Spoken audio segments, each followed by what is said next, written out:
তার জন্য রান্না করা খাবারের চাকরেরা খাবে, এটা তিনি পছন্দ করতেন না। চাকরদের জন্য আলাদা নরম খাবার রান্না হতো। তাকে চাকরি থেকে বের করে দিয়েছিলেন। আসসালামু আলাইকুম।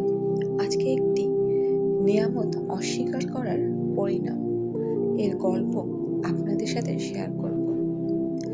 গল্পটির নাম হচ্ছে আল্লাহর নিয়ামত অস্বীকার করার পরিণাম।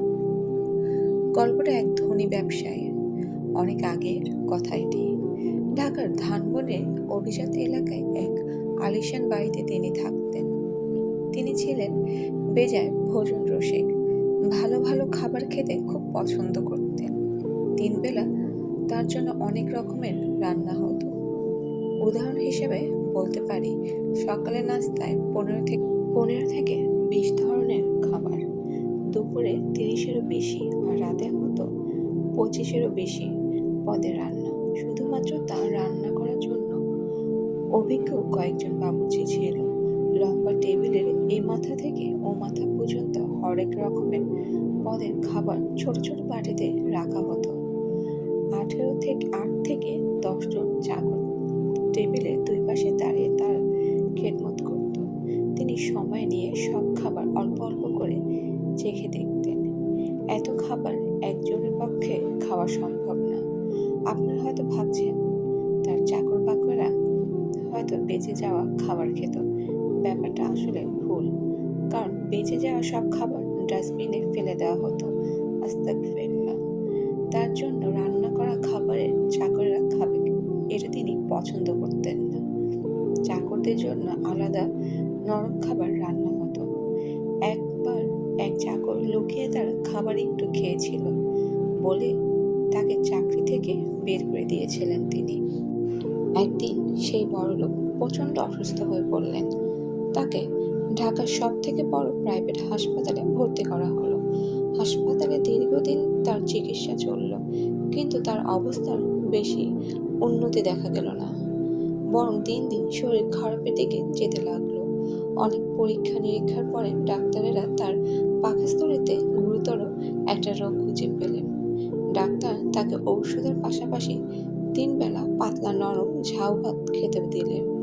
তার রোগ এতটাই গুরুতর ছিল যে বাকিটা জীবন তাকে এভাবেই চলতে হবে। এর বাইরে অন্য কোনো খাবার কোনো মতেই খাওয়া যাবে না।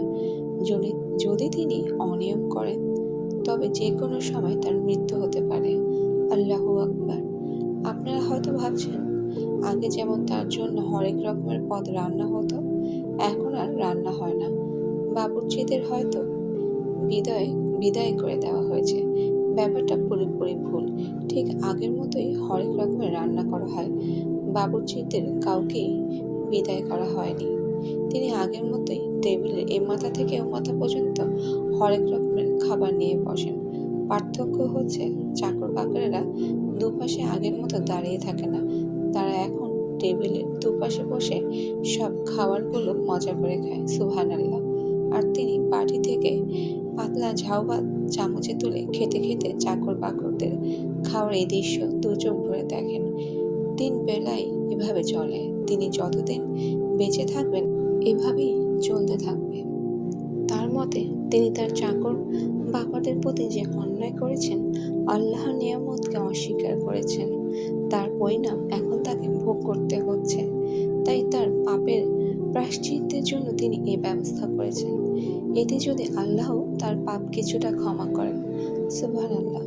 আসলে আমাদের হেদায়েত পেতে পেতে অনেক সময় এত দেরি হয়ে যায় যে তখন হেদায়েত আর কিছুই করার থাকে না। তাই সময় থাকতে আমাদের সাবধান হয়ে যাওয়া উচিত। যিনি গল্পটা সোশ্যাল মিডিয়াতে শেয়ার করেছে তিনি বলেছে, সত্যি তিনি যাচাই করার সুযোগ পায়নি। তিনি একবার তাবলিগে গিয়েছিলেন। আমির সাহেব তার এক বয়ানে এই গল্পটা বলেছিলেন। যাই হোক, তবে এটা তো সত্যি কথা। এই গল্পটা সত্যি হোক আর মিথ্যে হোক, এটা সত্যি কথা। আল্লাহ তাআলার নিয়ামত আপনি যদি ফিরিয়ে দেন বা আল্লাহ তাআলার সামান্যতম নিয়ামতে যদি আপনি বরখেলাপ করেন বা বেয়াদবি করেন, আপনার কিন্তু আর সেখান থেকে বরকতের কোনো উপায় থাকে না, বা বরকত হলেও সেটা অনেক দেরি হয়ে যায়। ওই যে আপনি বুঝতে বুঝতে নিজেকে শুধরাতে যতটুকু নিয়ামত আল্লাহ তাআলা আপনাকে দিয়ে থাকুক না কেন, আল্লাহ তাআলার প্রতি পরিপূর্ণ কৃতজ্ঞতা প্রকাশ করা। তাই তো আমি বলেছিলাম, বলবেন আলহামদুলিল্লাহ, আলহামদুলিল্লাহ ওয়া আলহামদুলিল্লাহ। আপনার কাছে যাই থাকুক না কেন, 10 টাকা থাকুক আপনার পকেটে, 10,000 টাকা থাকুক বা 1,00,000 টাকা থাকুক, বলবেন আলহামদুলিল্লাহ, আলহামদুলিল্লাহ, আলহামদুলিল্লাহ। আল্লাহ তাআলা আমাদেরকে সকলকে নেক জ্ঞান দান করুক, যাতে আমরা তার ছোট ছোট নিয়ামতকে বোঝার চেষ্টা করি। সেই ছোট ছোট নিয়ামতই আপনার জীবনে এনে দেবে রহমতের বৃষ্টি। আল্লাহ হাফেজ, সবাই ভালো থাকবেন।